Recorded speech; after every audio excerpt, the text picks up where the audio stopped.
Okay. Thank you. Thank you, Carolyn. Good. Um, so, we have some participants here who are also part of this project. So if you are one of those, I hope that you will chime in and add your 2 cents or whatever. What we're going to do is first have Susan Roney-O'Brien read her poem, but I wanted to introduce her because she has a lot of interesting things on her resume.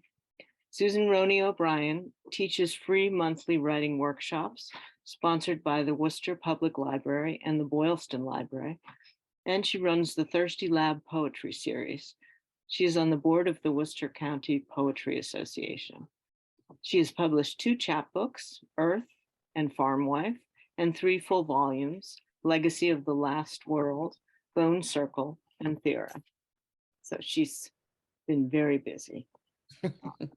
So I'm going to have the spotlight on you while you read. Is that okay? That's fine. That's fine. Okay. Thank you very much for having me. I'll simply read the poem. The Edge of the Ocean, for Terry and Mike. We are always just beyond wave break when Sunday light moves like heron shadow over roofs of houses, taking time on its wings. And we have come from great distances, know the histories of important things, dates and numbers, roots of words. We carry names of ancestors, parents, children, and their stories, have seen our footprints wash into the sea and been glad to know light and earth and sky endure, and the time holds us. And we, in wonder and amazement, can sit on the porch, coffee cooling, the crossword puzzles spread across the tabletop, and talk simply and with great love of what we build. Thank you.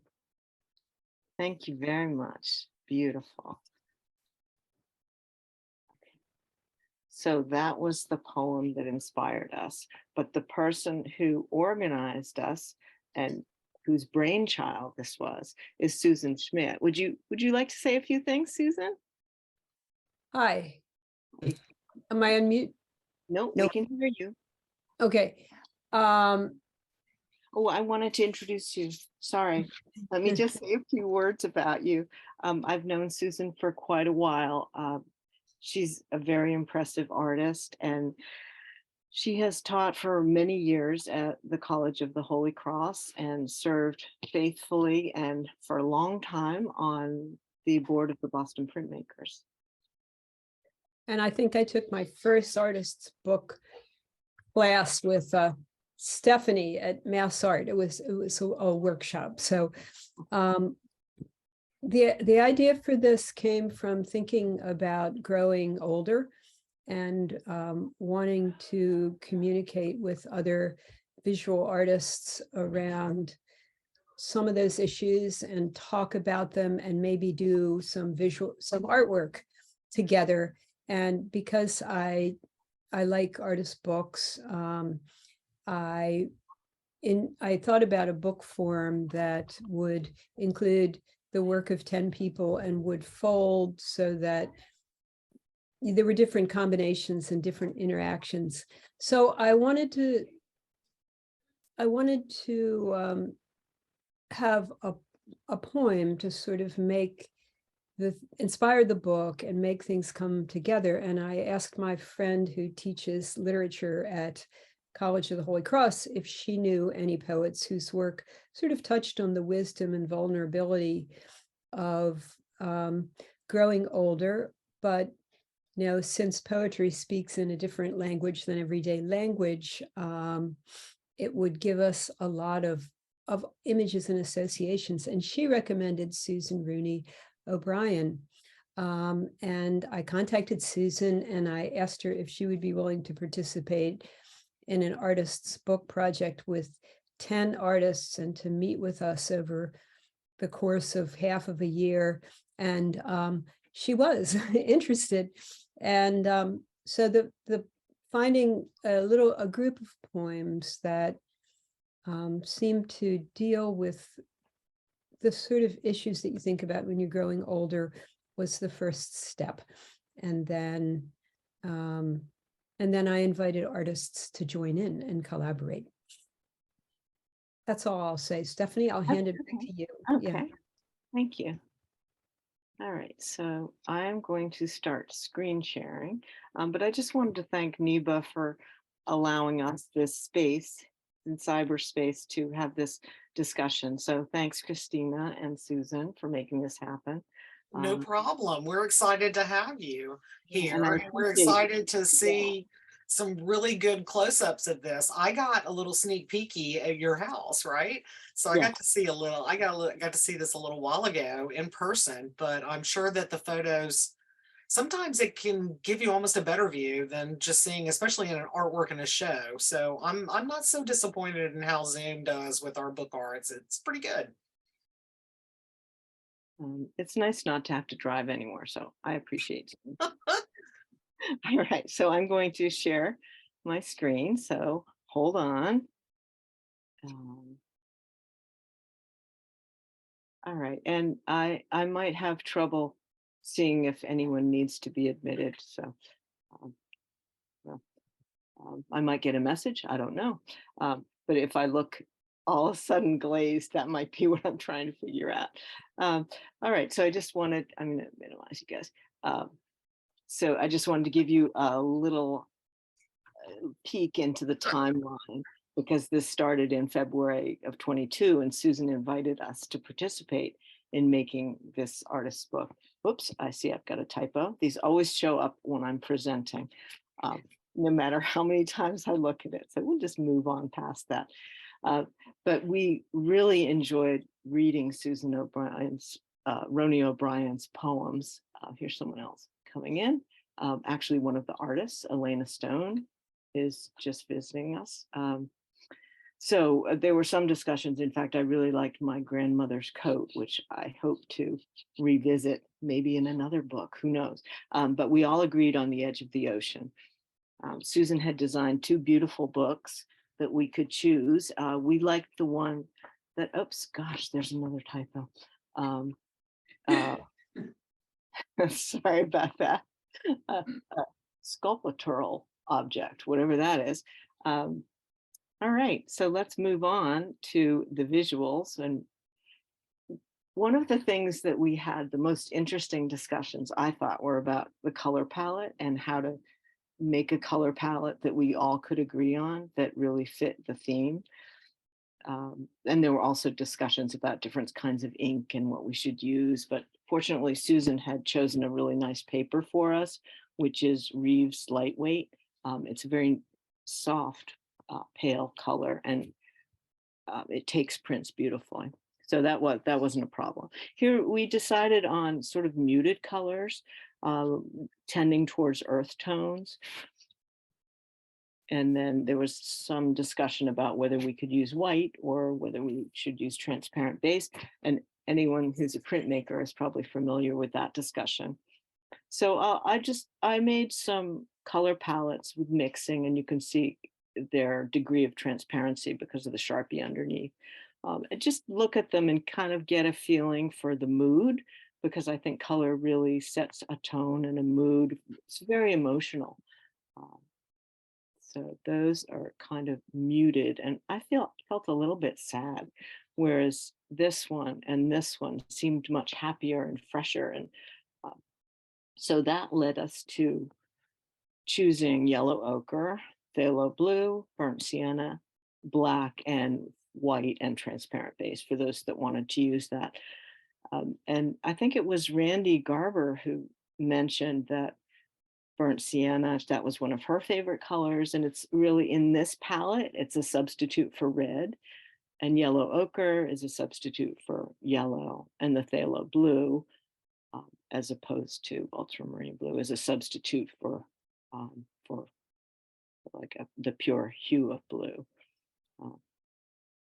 So Julia Talcott, she is the owner of Studio 80, where she prints. It's her own studio, and she exhibits at Bromfield Gallery. She also serves on the board of the Boston Printmakers, and these are her sketches. So I wanted to, this is her sketchbook. Isn't this beautiful? So she's got the poem right here, And then she works very methodically. See, here's her little color palette there. This is a very close representation of what she ended up doing. Just make this a little smaller. So here's the wood cut and here's the print.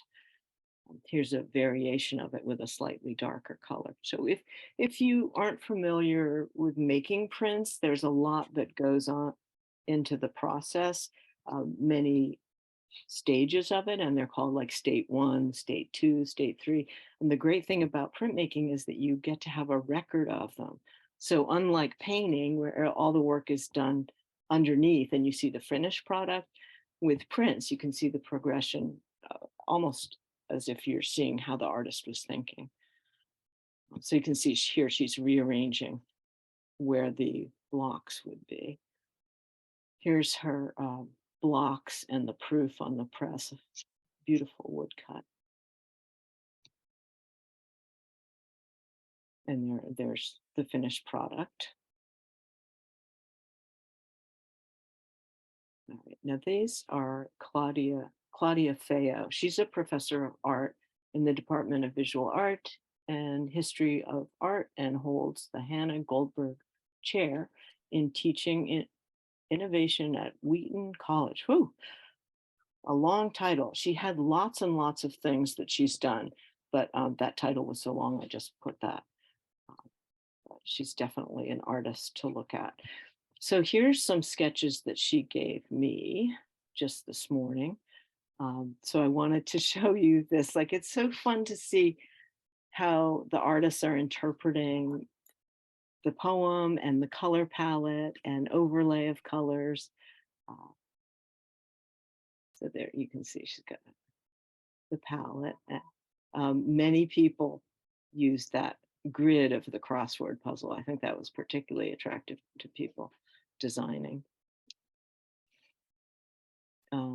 And here's another of her sketches. So she's got like a calendar here, noting time, the passage of time, landscape, waves, more waves and oceanfront. And here is one of her prints. She did a number of prints. She produced a variable edition. In fact, several of the artists did. And Susan Schmidt, do you know all the different processes she used? Is this intaglio or? It has calligraph, I think, and dry point. Mhm. And I think woodcut in it. It's a lot of different processes. I'm sorry, I don't remember all of them. Yeah, I couldn't remember because it's so unified. It doesn't look Yeah. fragmented with different techniques. Is there like a medallion-y shape that's like hiding underneath everything? Yes, in fact, Yeah. good observation. Yes, there is. And it has a special meaning. I think it means life, but I'm not think sure. it's like the flower of life symbol, like a Oh, good. universal symbol. Yeah. I think it's And called. part of this Susan Schmidt used to make a print on the cover of the piece, which I'll show you later. I'm kind of going chronologically to show you each person's process. Liz Chalfin also participated. She's the founder and director of ZMA's Printmaking. She lectures on safe printmaking practices and consults with artists and studio art faculty on the use of safer printmaking materials.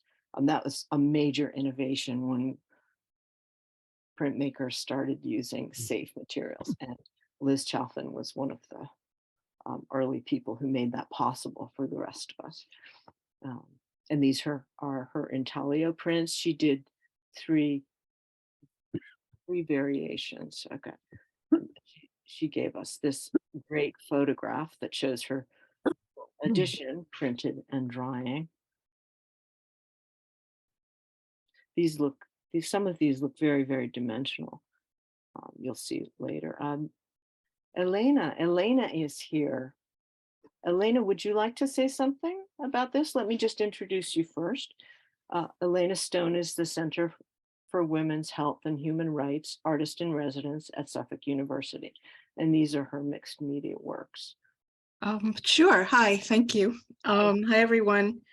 Yeah, this was actually a really wonderful project for me to participate in. I had never done a big collaborative project like this before.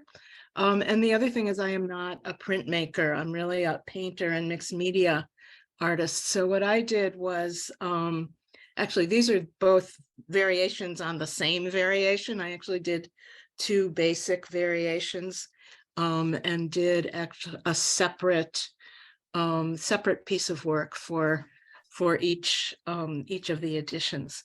But I with these, I really just drew on one of the images that really struck me very strongly from the poem, which was the image of the heron, the shadow of the heron on the houses, and the kind of the association with the flight of the heron, with the passage of time, and put that together with the ocean waves in various variations. And I also had a little bit of a variation on the squares of the crossword puzzle, but also thinking about the house. Thank you, Elena. That's very, very helpful. I'm glad that you were able to chime in and tell us a little bit more about your work. And Susan is a professor of art at the College of the Holy Cross, as I mentioned, and her prints are included in Singular and Serial, Contemporary Monotype and Monoprint, which was put together by Catherine, oh gosh, I can't remember her last name. What's her last name? Arnan. Yes, Yeah. yes. And this is your print. Would you be willing to tell us a little bit about how this came to be? I really responded to the lines in the poem. We have come great distances and know the history of important things. And I thought about how wisdom is passed down from mother to daughter to granddaughter to mother to daughter to granddaughter. And so I used a silhouette, actually, that was a silhouette of one of my daughters standing in the water. And I thought about filling that with water, images of water, both inside and outside. So the water would be inside of her figure and outside of her figure, as if things were flowing, I guess, between people or years or generations or people in the landscape. Anyway, it was really beautiful imagery in the poem to think about and respond to. And it was also an interesting technique. Was let's see, the silhouette, I can't remember. I think I just painted that out in hard ground, but everything else is coffee lift, which I learned at ZMA's print studio, where you paint like the old instant coffee on the plate, and then you cover it with big ground and lift it up. And so all those areas are open. And so over top of that, I did a little spit bite. And so it has a kind of washy, watery effect, I hope. Beautiful. And you also use that same technique in other parts of like the portfolio case, right? The end papers, right? Yes. Okay. Good. So we'll see more of that. Thank you. Thank you, Susan. And Phyllis, I don't think Phyllis could be here tonight, but Phyllis Ewan is an artist, curator, and climate activist. These lithographs were printed at Muscat Studio in Somerville. All right, so these are some of her preliminary lithographs, and then this is her final one that has each color is a different printing. So it's probably has like 1, 2, 3, 4, maybe 5 passes through the press because of color separation. And here is Randy's. Randy Garber is a professor in the 2D Fine Arts Department at Massachusetts College of Art and Design and a partner at Mix-It Studio in Somerville, Mass. And these are her intaglio prints. Randy, are you willing to say a few things about this? Uh, There. but So I was struck by the edge idea. There is no edge of an ocean, and I think that the edge between fiction and so-called reality is also fluid. So I did this this image to suggest that the ocean, which might first appear to be real, is just a page that's turning up, and the shadow of the two characters are looking down into the ocean. And it's a little bit of an addition variable in that the sand area, the yellow ochre, is more variable than the rest of it. And it is an intaglio, it's sort of a fake mezzotint in a way, where the plate is a solid, usually dark color, and the lights are taken out. It's a reductive method where the lights are taken out by a process called burnishing, which is where you smooth out the copper so it doesn't receive the ink. And it's chine-collé, the curve that's turning up the other side of the so-called ocean is a beautiful calligraphy paper that I got in China many years ago. And it was a remarkable experience to be in this project. It came at a very important time in my life, and I got to meet other artists who were at similar stages in their journeys. Thank you, Randy. You're always so eloquent. I love hearing you speak. Thank you.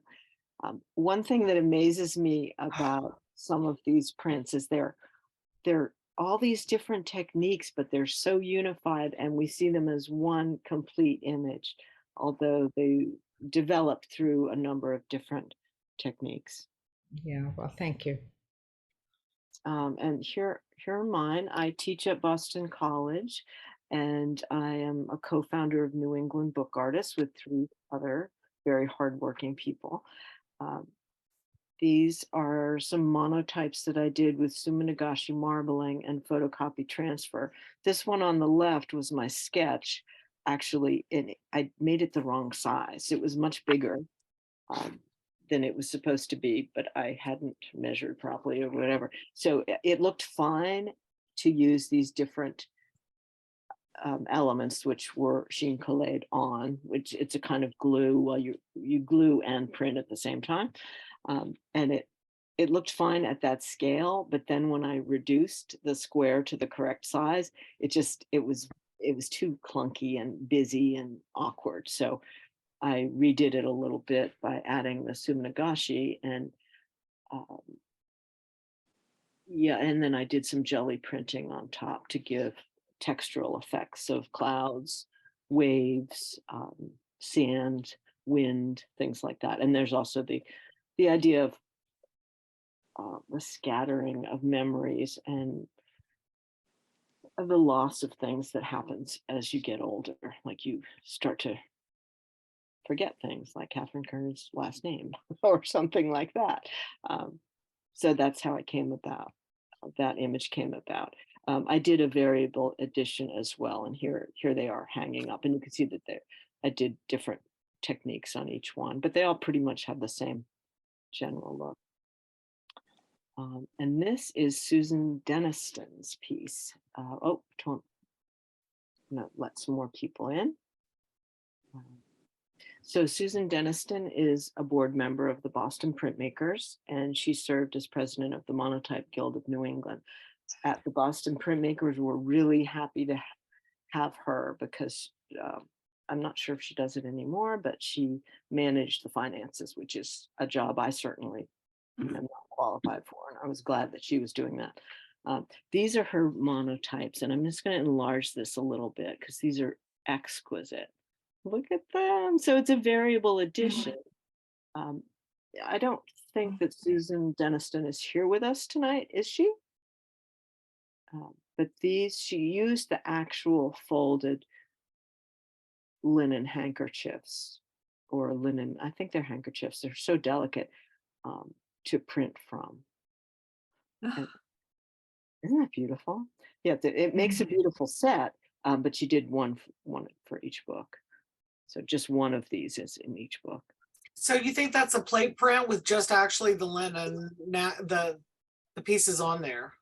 She printed on the plexiglass or whatever carrier she was using, and then removed the object and ran it through the Okay, yeah. Very, very nice. and this is Julia Shepley. I'm not sure if she's with us tonight, but if Julia, if you're here, you can chime in. Julia Shepley is a member of the Boston Sculptors Gallery and has exhibited her work at the DeCordova Museum in Lincoln, Mass. These are monoprints from her variable edition. And I think this one was the one I really hoped to get. I did get a beautiful one, but I didn't get that one. Fortunately, they're all of equal quality, but there's something about that one.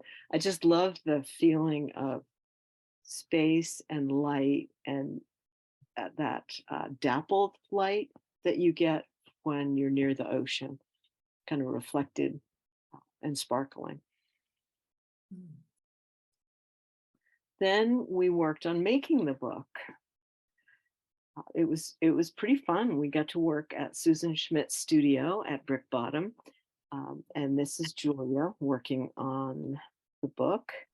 We attached the prints via a kind of sticky adhesive that came in a sheet. So it was a very dry glue. It was pretty hard, and it was hot that day, but we had a good time. We made a set of 15 books, and each artist got one of them. They're so precious. I've shown it to a lot of students, but I'm always afraid I'm going to ruin it. So far, I haven't. So this is Susan Schmidt working on the book. She had tables, long tables set up so that we could all spread out, and got this nice long T-square so everything was lined up. For anyone who's made books, you know how precise everything has to be. Susan had done a lot of the work before, preparing the boards for us, and then also had measured the space that needs to occur between each of these as you're building up a folded thickness. So that required a lot of exact measuring, which she had thankfully done for us. Here I am working on it. I had to draw a little diagram for myself for what went where, so I didn't make a mistake. But I think they all came out pretty good. We didn't pretty well. We didn't have too many mistakes. So we got together in September. So we started in February, ended in September, and Julia Talcott hosted us at her studio. You can see her press back there and see how organized she is there with her everything nice and neat and spacious. So this was the first time that some of the people got to see the book. It was really fun. We had a party and everyone got to talk. And this is Susan unfolding the final book. So these are the parts that I was telling you about and that Susan was describing, that it's a, correct me if I'm wrong, Susan, but it's a coffee lift. That's actually a watercolor monotype. The coffee lift Oh, was okay. when you open it and you see the pages that say the first line of the poem and there's a horizon line. I'm sorry, that is the coffee lift. But this was Okay. watercolor, yeah. Okay. But see, they look so unified. I thought they were the same thing. All right, so here's the next one, the first page spread that was designed and printed by Susan Schmidt. It's just great. You see this horizon line. Even, is that copper plate Gothic? That is the coffee lift on copper plate, yes. Mhm. But and the typeface? Do you know? Oh, Is it what copper was plate the Gothic? typeface? Oh, geez, I can't remember. I remember that it took a long time to figure out what it was, and now I can't remember what Was it was. it copper plate Gothic? Maybe it was copper plate Gothic, Anyway, yeah. all right, so this is the image that comes from Claudia's print. It's just part of the circle, the central part of the circle. And Susan arranged for this to be somehow laser cut or something on the surface. Yeah, it's laser cut through the dark book cloth, so it exposes the book board that's underneath. Oh, this was so clean and beautiful. I didn't know how it was done. Oh, that's fantastic. Where do you know where that was done? Like who were you able to get to do that? My friend at Holy Cross, where we have a laser cutter, did it for Okay, us. Yeah. nice. Yeah. So I'm going to show this brief video now. I took out my voice. I wanted us all to remember uh, when Susan was reciting it. But if everyone could mute themselves, please, because I want you to see this in silence. Okay.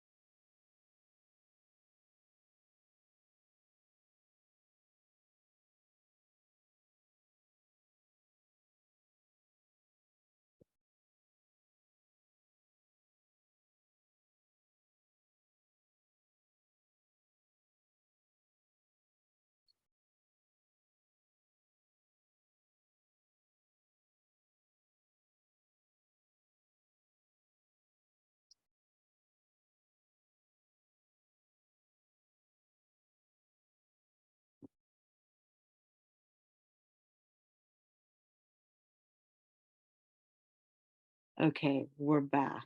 Wow, lovely, just lovely.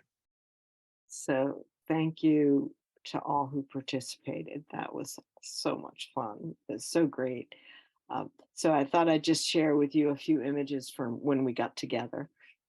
So here we are. See how big it spreads out so far, and everyone's got their copies here. Look at those happy faces.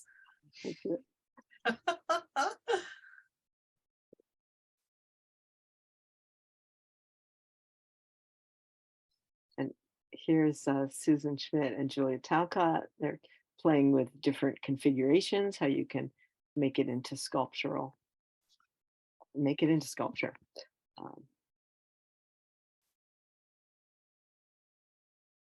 And then we all discussed with the group how we came about making our books. So here's Julia presenting. And then colophon to sign, nice sharpened pencils. Don't forget to sign your work in pencil. And here are the names of the artists who are involved.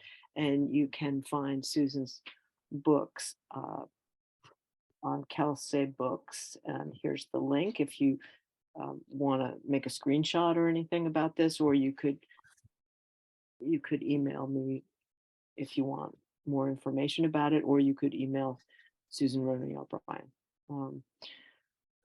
And that is all I have to say about this. I'm going to stop sharing so that the people who had questions can ask them, or if anyone who wants to talk. I have a question. Good. Hi, Carolyn. Hi. So you all got prints. Did you all put them in the same places, or did that get chosen by each individual?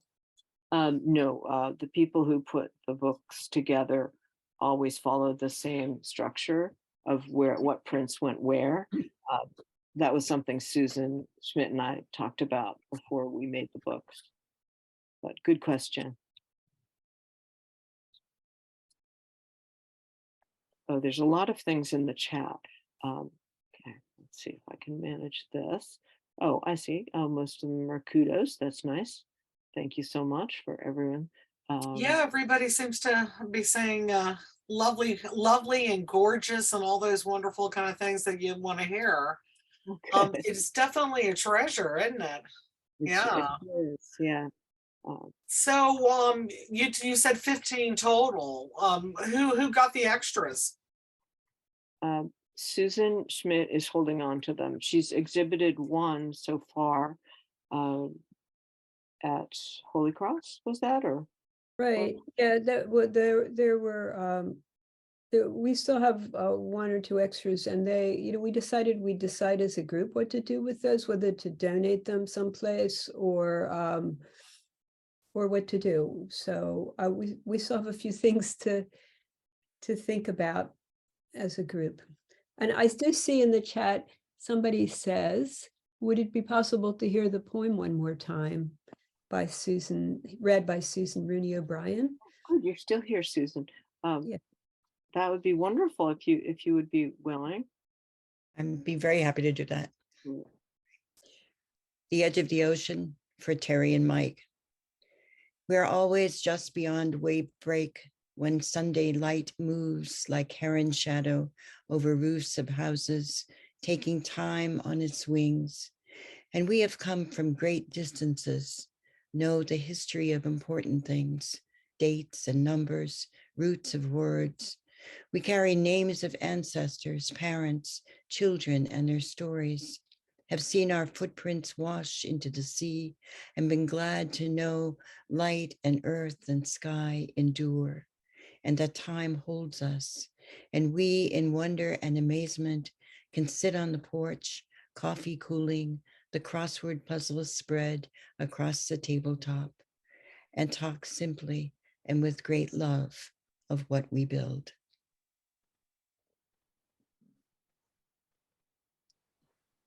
Powerful. Thank you so much. I'm just going to try to stop you. The poem is so evocative and it's so visual. I can see where it inspired all of these phenomenal pieces. When I lived on the Cape, I participated in an annual exhibit that they have at the Cape Cod Cultural Center called Mutual Muses, in which each artist would be given an envelope, and then the artist would have to open the envelope and find a poem to which she or he would have to respond. And each poet would have also gotten an envelope unmarked, and then they would have seen in the envelope an image by an artist to which they had to respond by writing a poem. And then both the artists, there would be a poetry reading as well as the artwork that was inspired by the poems at the cultural center. And this reminds me a little bit of that. I think it was one of the most interesting collaborations that I've ever been a part of, because you're combining these two different disciplines that at the same time can convey so much. So I think that you've done all a phenomenal job. Congratulations. Thanks, Marie. That project sounds really fun. I've participated in a few different poetry and art collaborations.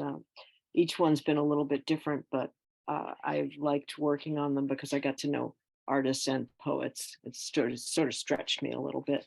So The chat has someone asking about do any of the artists typically use poems to spark ideas, or perhaps just a song? Just curious about artist inspirations.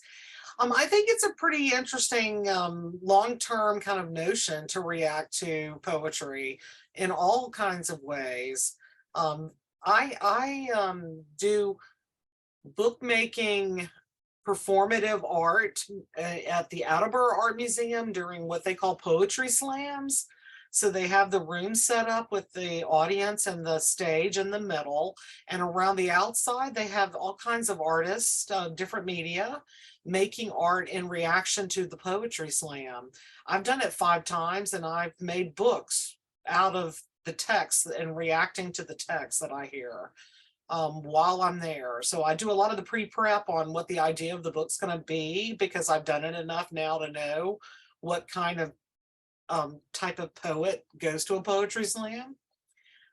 And all the artists do something different. So it is definitely an idea to use poetry, I think. Yeah. Thanks, Christina. Yeah. Yeah. Did anyone have any other questions, comments, or some Yeah, of the I have a artists? question. Yeah. Yes, Ally? I was just wondering, the way the book unfolds, is it obvious to somebody, to a user who hasn't seen it before, is it obvious how to unfold it? Is there any sort of, I don't know. Susan Schmidt, designer. Oh, unmute. That is a really good question and something that we talked about, because we wanted people to read the poem sequentially throughout the book, but also to make it be possible that you could fold it different ways so that almost every image and every line of the poem would interact with each other. And so in order to do that, it had to have multiple ways to unfold, but then that became hard for a viewer to just intuitively open. And so I actually talked to Julia Talcott about this a lot, because she's a graphic designer, and to Stephanie, I think too. We tried to have it fold out from the center symmetrically to the ends, and then up and down, so that it would have a logic to it. But if you fold it up like a sculpture, it's very easy to get mixed up and forget where you are in the book. So I don't think we completely solved the problem. Well, the colophon, for those of you who don't know, a colophon is that little blurb that's usually at the end of a book that says, this was printed on Diderot or something, and, Reeves BFK or whatever. And then sometimes the colophon gets kind of weird and says other things, but ours has all of that. And then we also put a little statement by Susan, and we put the poem there. So the poem is on the back of the book, plus it's also on one of the sheets, right? Mm-hmm. Yeah, so you get a lot of chance to read the poem in its correct sequence. But that is a good question. I usually, because I feel so precious about this book, I have not let anyone else touch it. And I perform it for them, and then I fold it back and I take it back, and they can't touch it. Yeah, it seems like the folding up might be more problematic than the opening. Like the closing is where you might get lost, but I think it seems like it's pretty intuitive, especially when I was watching the video. It just seemed like it was an intuitive way it just seems intuitive in how you would open it. I think it gets to a larger point about artist books. Are they fine objects that you cannot touch and they have to stay perfect? Yeah. Or are they something that become worn and treasured, and the fingerprints and the dog-earedness add to the quality of the book? It's something I struggle with. I mean, when you have a show and you show artist books, can people touch them? Because if 100 people touch them, then they're ruined. But if they can't touch them, they can't fully experience it. So it is a dilemma. What about showing the original and a copy? I mean, in some instances, if it's something that can be cheaply reproduced, like if it's something that's been photoshopped that can be cheaply reproduced, you can always have your original and then one that people can handle. Because I feel the same way. I want people to be able to interact with my books, but at the same time, I want to protect my books. Yeah, it's. I've seen shows where they asked you to wear gloves. Yeah. Look, yeah, I've also done it where I'm in, like, if I come for an artist talk and I'm allowing people to touch it during my time with them or during the opening reception, and the white gloves is a nice strategy. But I understand the idea that it's precious and you need to keep an eye on it. Yeah, definitely. It's a tactile medium. Mm-hmm. Yeah. Well, also, it's it's a timed event. It's tactile and it's moving. It's not a static object. Right, it's unfolding. Yeah. And the nature of the book is you want to hold it, you want to touch it, you want to open it, you want to move the pages, you want to close it. That's the nature of the book. That's probably why so many of us love books, because they are interactive versus a painting or a sculpture. There's something very special about books in that way. And the same can be said of prints too. They're very tactile. They impress into the paper or raise out of the paper. People care about what kind of paper they use. Is it soft? Is it fuzzy? Is it hard? Does it have inclusions? So all these things are part of artist books and why we like them. Well, that's Awesome. all I have to say, but if you have any other questions, please go ahead. Well, I think you did a lovely job with your presentation, and what a joy to be able to hear from some of the artists as well. Sounding great. Well, I'm glad you were able to join us and do this. We're just going to end off here just a little bit. I'm just going to put us in gallery and just say NEBA is kicking some ass. We just had a really great weekend at the Boston Art Book Fair. We had 5 members with individual tables and our own table, and we did a little change up in some of our strategies. We have a lot of interesting merchandise now for NEBA, and instead of trying to sell things, we just gave it all away and put a tip bucket, a donation bucket, and we actually made more money that way than we did trying to sell things. So NEBA has done a little shift on that. We gave a lot of brochures out. We gave a lot of buttons and stickers and made people excited with our little upcycling weaving kit. We did like holes cut in the covers of little notebooks that you could do paper weavings on. And we talked ourselves blue, man. We talked to everybody so much. It was fantastic.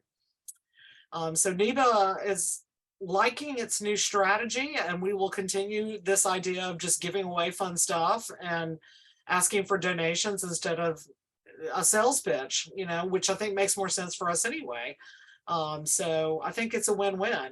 So December 2nd and 3rd, NEBA is heading out to Northampton for and just hold on to your hat. This is the longest show title of any show I've ever participated in.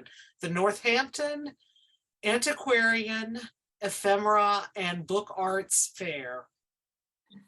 It's going to be an interesting fair. So it's not just about old books. It's all kinds of stuff. And NEBA's going to be spreading the joy. So if you're in the Northampton area, drop by and say hi to us. Sunday at 4 o'clock, we have our next show and tell, which is going to be presenting our wonderful zine collection swap from this year. So we're hoping all our ziners will join us to talk about it. I have photographed everything. I am going to make a big batch of boxes and get them photographed too, because Susan Marsh is wonderfully cute. Oh my God, it's so cute. You're going to love it. Our little box for our zine collection, I just need to get that photographed. So Sunday at 4, and I will send out probably tomorrow morning an email that reminds people and has that links. And I am slowly gonna get us caught up. I've been behind on my posts, but I'm gonna get caught up one day. I keep saying that, I know, but I promise. I'm gonna get caught up. Can I add a little bit? Can I add something, Christina? Oh, sure, please do. Excellent. This Saturday, we have a field trip. It's in. Oh, that's right. That's right. Can't forget that. In White River Junction, Vermont. We're trying to have them in different areas of New England.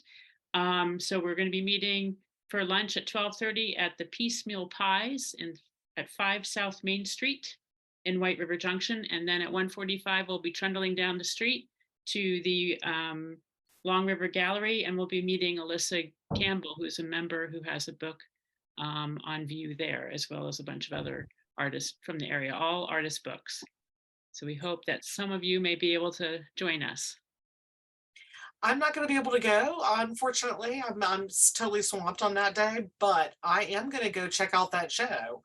So if somebody is interested in taking a road trip, maybe stopping on the way up there at the Twigs Gallery in Boscawen to visit with another member of ours, Adele Sandburn, and seeing what's there and taking a little road trip. So if anybody's interested in day riding, maybe midweek on up there before the show closes, I believe on the 30th, right? So, and obviously Thanksgiving's in the way, but I am going to road trip next week, I think, to go check this show out, and not leaf peep, because I think it's going to be a little past that by then. It is, it's stick season. Yeah, it's stick peeping. Yeah. Well, it was really great to see everybody. I'm really pleased that with our turnouts, I've been getting better and better for our Zoom meetings. So it's nice to see everybody. I'm sure that a lot of these people are Stephanie followers, and that's new faces that we didn't get to say hi to every single person here that's new. But I hope you come back and visit us and look for us on New England Book Artists' YouTube channel. Give me a couple of days and I'll post this so that you guys can share it with your friends and all the other artists that participated. What a great collaboration. Thank you so much. Excellent. Take care, everybody. Bye. Bye. Bye. Thank you.